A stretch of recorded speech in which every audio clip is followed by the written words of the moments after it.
Hello, you're on the Reddit Reveals channel. The faucet in the kitchen was still running. Not a drip, not a trickle, a steady, mindless stream, as if someone had meant to wash something, and then forgot they existed. I stood there for a long time, just staring at it. Not turning it off, not calling her name, just listening to the sound of water wasting itself into the sink, and thinking, that's exactly what our marriage has become. I checked the clock, 6:17 a.m. She always turned it on around 6:10 to rinse her tea mug. Every morning. Rinse. Silence. Gone. But today, the mug was still sitting dry in the rack. And her phone was gone. And her shoes. And the passenger seatbelt in her car, which was still parked in the driveway, was buckled. I know what that sounds like. But I didn't panic. I didn't scream or call anyone. Because this wasn't the first time I felt like she vanished. It was just the first time she actually did. For 3 weeks before this, I had been slowly disintegrating in a house full of someone who wouldn't look at me, wouldn't speak to me, wouldn't acknowledge that we once promised each other always. And now, she was gone, and all she left behind was a running faucet and a note I think was meant for me, though it didn't have my name or hers. Just one sentence. You didn't listen. Now you'll understand. Understand what? I started opening drawers, checking the bathroom, the closet, not because I was looking for her, because I was looking for evidence. Anything that would explain how a woman could erase herself from a life she used to design down to the scented candles. And then I found it. In the back of the guest room drawer, the one we never use, was a burner phone. Black. Cheap. Still warm. No passcode. There were only 2 texts on it, both from a number I didn't recognize. Drop confirmed. No traces. He won't wake up until it's done. I felt something in my spine fold inward. I wasn't sure if I was dreaming or if I had just found a puzzle I was never meant to solve. But I do know this. When I turned around to leave the room, the front door was wide open, and I hadn't heard it unlock. I should have run. I should have called someone, anyone. But instead, I stood there in the doorway like a dog waiting for its owner to come home, as if she'd appear out of nowhere and laugh it all off. Got you. Just kidding. But there was no laughter, no wind, not even birdsong. Just silence thick enough to chew through. I stepped outside, barefoot, onto the cold concrete porch, scanning the empty street. Everything looked normal, too normal, like a movie set waiting for actors to take their marks. The sky was barely turning orange, that soft, ugly time before dawn when everything feels vaguely unreal. I walked toward the driveway, eyes still on the open front door like it might pull itself shut and trap me inside the moment I looked away. Her car was still there, yes, but mine wasn't, and I hadn't driven it in 3 days. I opened the garage out of instinct, and that's when I saw it. A soft blue glow, faint, but pulsing like a heartbeat, coming from the corner shelf near the water heater. We never keep electronics in there. We don't even store much at all, just an old sewing machine, a bin of tangled Christmas lights, and a few rotting cardboard boxes I keep meaning to throw out. But now, wedged between 2 dusty boxes was a device I'd never seen before. At first, I thought it was a Bluetooth speaker or maybe a small modem. But it had no labels, no ports, and no buttons. Just that blue light, slowly pulsing. I stared at it for a long time before picking it up. It was warm and vibrating. Suddenly, my phone buzzed in my pocket, nearly made me drop the thing. I checked it. 1 notification. 1 new voicemail. No missed call. No ringtone. Just a voicemail from a blocked number. I pressed play. There was a pause. Then breathing. Shallow, trembling breathing. I recognized it immediately, her. My wife. Georgia. Then, her voice, whispering so quietly it barely registered. If you hear this, I didn't make it. If they let me go, I'll find you. But if not, Darvin, do not open the blue box. I froze. Completely. My body didn't know whether to throw the thing or crush it or set the entire house on fire. But I didn't do any of that. I just stood there in the garage, holding that pulsing blue box, while her voice echoed in my ears like some broken promise from the other side of the world. I replayed the voicemail 3 more times, even though it made my stomach flip every time I heard her say, if they let me go. Who the hell is they? I ran back into the house. The front door was still wide open, just like I'd left it. The faucet still running. The mug still dry. But there, on the floor in the hallway, something new. A trail. Faint, but visible. Wet footprints. Small. Barefoot. Leading down the hall toward the basement. We don't use the basement. Ever. Not since what happened in March. But that's where the trail was going. And now, I had no choice but to follow it. The last time either of us went down to the basement, it was because the sump pump failed and water was pooling in the corner like the house had sprung a leak from its soul. That was in March. Georgia refused to go down there after that. Said it smelled like something was rotting beneath the floorboards. She joked about it at first, called it our murder pit, but her face never matched the humor in her voice. I sealed the door shut a week later, more for her peace of mind than anything else. We kept it locked. And now, it was open. The lock snapped, dangling by one rusted screw, and the door cracked just wide enough for the air to crawl through, damp, cold, and sour. The footprints led straight into the dark. I stood there with the blue box still in my hand, its heartbeat buzz syncing up with the panic pounding behind my ribs. Part of me wanted to pretend none of this was happening. Close the door, call the cops, say my wife was missing, and leave out the part about glowing tech and mystery voicemails. But the rest of me, the broken, spineless part that still thought I could fix this, kept going. Step by creaking step, I descended into the dark. There were no lights. The switch didn't work. I used my phone flashlight, and even that barely made a dent in the shadows. The basement was colder than I remembered, like the air down there didn't belong to the rest of the house. Every breath fogged up in front of me like I had stepped outside in December, not August. I followed the prints, heart sinking with every step. They led to the far back wall, the same wall I'd once patched up when we thought we had mice. Now, something was off about it. The paneling bulged in a way I didn't recall, and one edge of the wooden board had been pried loose, revealing a crack just wide enough to fit a hand through. I knelt down, reached out slowly, but before I could touch it, a noise. Behind me, upstairs. The faucet had turned off. I froze. I had not turned it off. I had left it running. I remember that clearly. Then footsteps. 2, maybe 3. Slow, deliberate, coming from the kitchen, heading toward the hallway. I turned off the phone flashlight instantly, standing in pitch blackness, heart thudding against my ribs so loudly I was sure whoever was up there could hear it through the floor. I gripped the blue box tight in my hand, almost hard enough to crack the plastic. I didn't dare move. The footsteps reached the top of the basement stairs, then stopped. I swear to you, I felt eyes pressing through the dark, watching, waiting, and then they went back. No rush, no panic, just turned around and walked away like I wasn't worth the effort, like I was exactly where they wanted me. I turned the light back on. The wall panel was now wide open, and behind it, a small room I never knew existed. Unfinished, cement floor, brick walls, and a table. On the table, a single, folded piece of paper. I stepped inside. On the paper, in sharp ink, "If you want her back, bury the box by midnight. Do not open it. Do not go to the police. Do not lie." And underneath that note, taped to the wood, was her wedding ring, still warm. I didn't bury it. Not right away. I know what the note said, and I know I should have listened, but something about being told not to open something lights a fire in the back of your brain, especially when that something is glowing and vibrating like it's alive. But it wasn't just curiosity, it was fear. Fear that if I buried it, I'd never know what happened. And I needed to know, not because I thought I could fix it, not even because I thought I could save her. I needed to know if she had done this to herself, or if someone had taken her from me. And if they had, I needed to know why. I brought the box upstairs, sat it on the kitchen table. The house was quiet again. Too quiet. The kind of silence that hums. I paced, tried calling her phone again, even though I knew it was pointless. Straight to voicemail. I tried tracking it. Blocked. I tried my laptop. Email, cloud backups, security cam footage. Nothing. The camera in the living room had been unplugged. Not recently, surgically. The wires were clean cut. Whoever did it knew exactly what they were doing. The only thing I could still control was time. I checked the oven clock.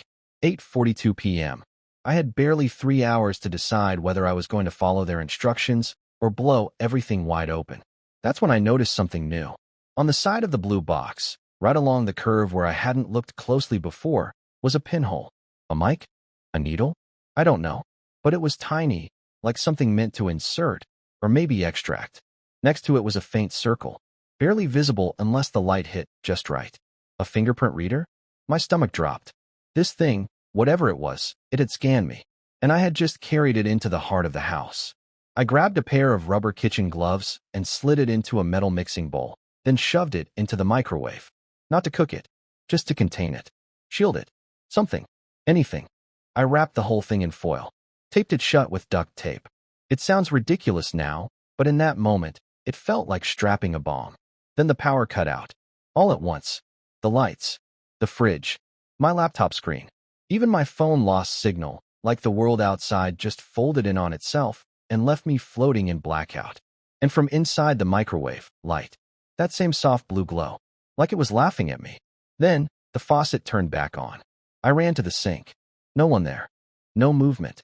But the water poured hard, spraying like someone had yanked the handle with force. The floor was soaked. The dishes I'd washed that morning were shattered on the tile. And written on the wall in the condensation rising from the water vapor was a single word. Hurry. I backed away slowly, slipped, caught myself, heart hammering. 8:59 p.m. 3 hours had become 2, and I hadn't even figured out where to dig. I grabbed the box, yes, barehanded now, because what did it matter anymore, and bolted outside. I didn't even lock the door behind me. I ran to the backyard with a flashlight clenched in my teeth and a rusty shovel in my fist. Started digging beneath the old dogwood tree. Why there? I don't know. Maybe because it was the only place that had ever felt peaceful in this cursed house. 10 minutes in, I hit something. Not rock. Not roots. Metal. A box. Another one. But this one was already open. Inside, wrapped in damp linen, was a photograph. Blurred. Old. A woman who looked like Georgia, but younger. Different hair. Holding a baby. And beside her, me. Except I was a child. And I had never seen that picture before in my life. I couldn't breathe. My fingers trembled as I held the photo up to the flashlight. The linen it was wrapped in smelled like mildew and something sweeter, like cheap perfume or rotting flowers. The kind of scent you only notice at funerals. I brushed away the dirt, squinting harder at the image, hoping, praying, that I was wrong. But I wasn't. That was me. Maybe 4 years old. Hair lighter, face rounder, but undeniably me.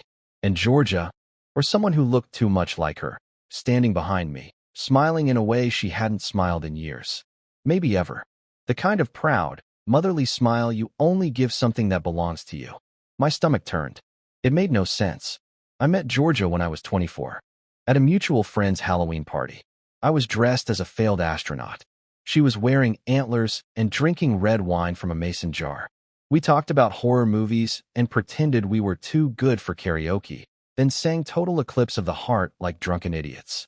That night was etched into my memory like a brand. She was a stranger. That was the point. So why did this picture exist? I sat back on my heels in the dirt, rain starting to mist down through the tree branches, flashlight flickering like it. Too. Didn't want to see what was in front of me. I pulled out my phone to snap a picture of the photograph, but the camera wouldn't focus. Just static. I switched to video, nothing but black. I turned on voice memos, just to say something, document anything. Then a voice whispered behind me, "Don't forget again." I spun around so fast I nearly cracked my knee on the shovel handle. No one. Nothing. Just trees and shadows, and the sound of my blood pounding in my ears. But when I turned back toward the hole, the photograph was gone. Gone. No wind. No movement. Just not there anymore. In its place was something else. Something I know for a fact wasn't in the box before. A Polaroid. Fresh. Still developing. I picked it up slowly, breath caught in my throat. The image came in under the flickering beam of my dying flashlight. A close-up of a window. My kitchen window. The photo had been taken from inside the house, and in the reflection, barely visible behind the glass, was the outline of someone holding the blue box. Someone who wasn't me. I ran back toward the house without thinking.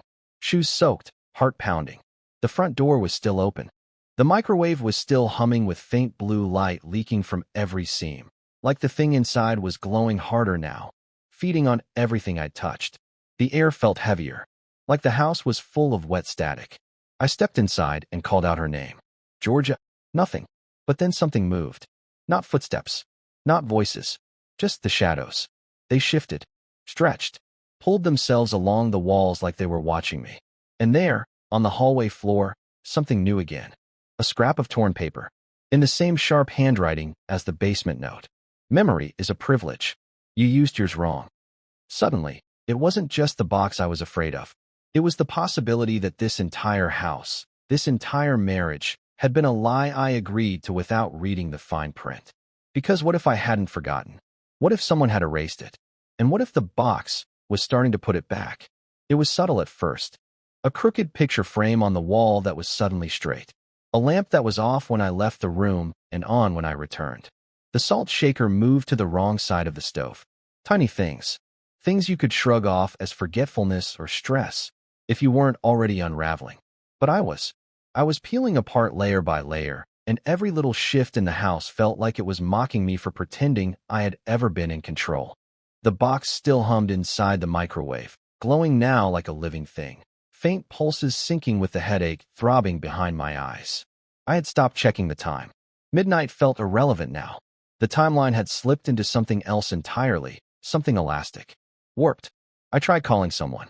My brother. My mom. Even the landline to the college where Georgia worked. Every number either rang forever or clicked into static. Once, the static whispered my name. That was the last time I touched the phone. I moved through the house like I was walking through someone else's memories. The kitchen smelled like cinnamon. We never baked. The living room TV had a paused frame from a black and white movie I didn't recognize, but I knew the dialogue before it resumed. He can't leave, because he never arrived. I mouthed it with the actor on screen before the image glitched and went black. The rug in the hallway was different. Not visibly, but it felt wrong under my feet, like it had a different shape. Thinner. Cheaper. I pulled up the edge, and there, carved into the wood beneath, were initials. Not mine. Not hers. Just 2 letters. LG. Then I heard humming. Soft. Familiar. Coming from upstairs. George's voice. I ran. Not thinking. Not breathing.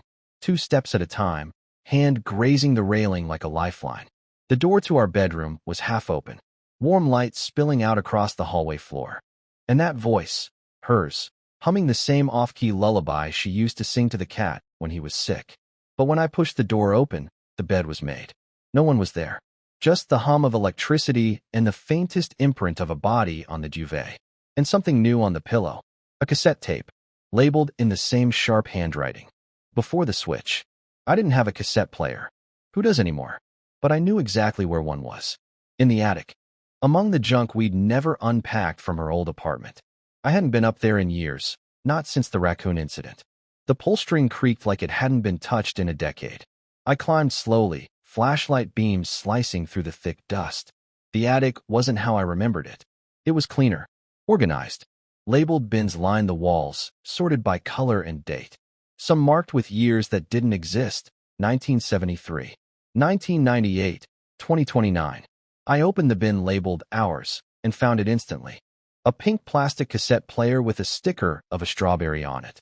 Still worked. Still had batteries. I slid in the tape. Pressed play. Silence for 3 seconds. Then, my voice. If you're listening to this, you found it too soon. That means the switch didn't take. That means she's starting to remember. Or worse, you are.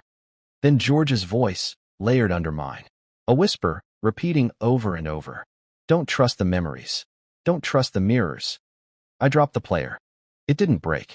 The tape kept playing. And then, in a voice I've never heard in my life, but that made my skin go cold with recognition. He doesn't know he was the experiment. And in the corner of the attic, the blue light turned on again. But this time, there was no box. Just a reflection. Of me. But not quite me. Smiling. I didn't blink. Couldn't. The reflection was frozen in the corner like an animal pretending not to breathe, but it wasn't mimicking me anymore. It was delayed. Subtle differences. My head tilted left, his tilted right. My chest rose once, his twice. He didn't blink. I did. The space between us pulsed, like the air was rippling in reverse, and for a second I swear I could hear his thoughts. Not in words, not in sound, in intent. In stillness. He was waiting. Watching. Not for me to act, but for me to understand something that hadn't been explained yet. And behind his head, just barely out of focus, was the blue light, pulsing brighter now, coming from the wall itself. I stumbled back down the attic stairs, tripping over myself, the cassette player still buzzing with fragments of messages, some layered over each other, some reversed, some in voices I didn't recognize at all. The farther I got from the attic, the louder the static in my ears became. By the time I reached the second floor, it wasn't static anymore. It was whispering. Echoes. Hundreds of versions of my own voice, overlapping like radio signals bleeding into one another. Some were crying. Some were laughing. One was screaming. Just one, over and over, begging, "Don't go back to sleep. Don't go back to sleep." I slammed the bedroom door and locked it behind me, chest heaving. The room was still empty, still cold, but something had changed. The air felt older. The furniture felt misplaced, like it belonged to someone who had died a long time ago. On the nightstand was a glass of water, full, and beside it my phone, fully charged. I picked it up. No passcode screen, just the camera app, open, front-facing. And on the screen, my face. Sleeping, breathing softly, eyes fluttering beneath the lids. Lying in our bed. While I stood over it, watching, I dropped the phone. It didn't shatter. The screen simply went black. No sound. No lock. Just a reflection of the overhead light. I was shaking. There was someone in the house who looked like me, or something wearing me like a mask, and it had already laid down in my life. I bolted from the bedroom, ran down the stairs, nearly slipping on the damp floor. The front door was wide open again. I hadn't heard it. The backyard was glowing faintly now, a strange, deep teal light radiating from beneath the dogwood tree where I'd dug the earlier hole. But the dirt wasn't disturbed anymore. It looked untouched, smoothed over, like someone had never been there at all. But I knew I had, because my hands were still caked in soil. I crossed the lawn slowly, heart pounding so hard I thought it might tear something loose inside me. The wind was warm now. Wrong. The air smelled like chlorine and copper. I reached the tree and knelt down, trying to feel for where I'd buried the box, only to find it already there again, sitting neatly on top of the grass. Not buried, not warm, just waiting. And taped to it was a photo. Another Polaroid. This time, it showed me, standing in the living room, smiling beside Georgia. Only it wasn't our house. It wasn't our clothes. And I had never been there. But we looked happy. And in her hand, unmistakable, she was holding the same box. Then I looked closer. In the reflection on the TV screen behind us, I was also sitting on the couch. Alone. Watching. Still. Mouth open. Eyes blank. And the timestamp on the photo wasn't from the past. It was 15 minutes into the future. The photo in my hand trembled. I felt the timestamp like a countdown in my chest. 15 minutes. 15 minutes until something happened. Something I couldn't predict. Something I might not survive if I didn't choose carefully. My head ached. My skin itched with static. And the world around me was too quiet again, like it was waiting for me to make the wrong move. I turned the photo over. Nothing written. No warnings this time. Just the image of me. Two versions. In two places at once. I picked up the box, ready to throw it. Smash it. End it. But something in me whispered. Not a voice. Not paranoia. Something lower, older. Wait. So I sat down, cross-legged on the damp grass. I held the box in my lap like a fragile animal and just breathed. For the first time in what felt like days. Maybe longer.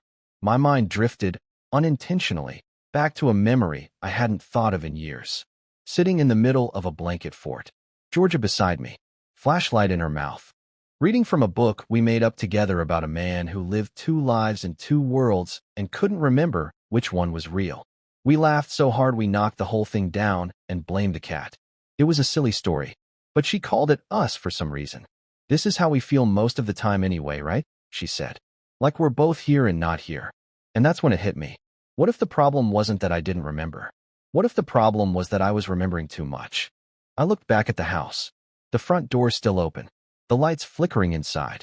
The two versions of me, one terrified, one content, had been splitting apart for weeks, maybe years, and the box wasn't a curse. It was a reset key. Not destruction. A decision. Inside it, I knew somehow, wasn't a device or a bomb or a weapon. It was a way back. A last chance to stop forgetting why we started any of this in the first place. Not just me and Georgia, but us, the we in the note. The couple. The memory. The life we meant to build before the noise of routine and silence and withdrawal buried it. I stood up. Walked back inside. Not running. Not hiding. The house felt different again, warmer. The glow from the microwave was gone. The hum had stopped. I opened it carefully, but the box wasn't there. Instead, there was a note. Written in soft, familiar handwriting. You chose to remember. That's enough. And then, a voice behind me. Soft. Gentle. Hers. Darvin. I turned. She was standing in the hallway. Barefoot. Eyes puffy. A little pale. But it was her. Really her. Not a shadow. Not a memory. No silence. Just her. She stepped forward. I did too. For a second, I didn't know what to say. So I didn't. I just held her. Tight. Like the whole house might fall away if I didn't. She smelled like cinnamon. No more boxes. No more reflections. No more static.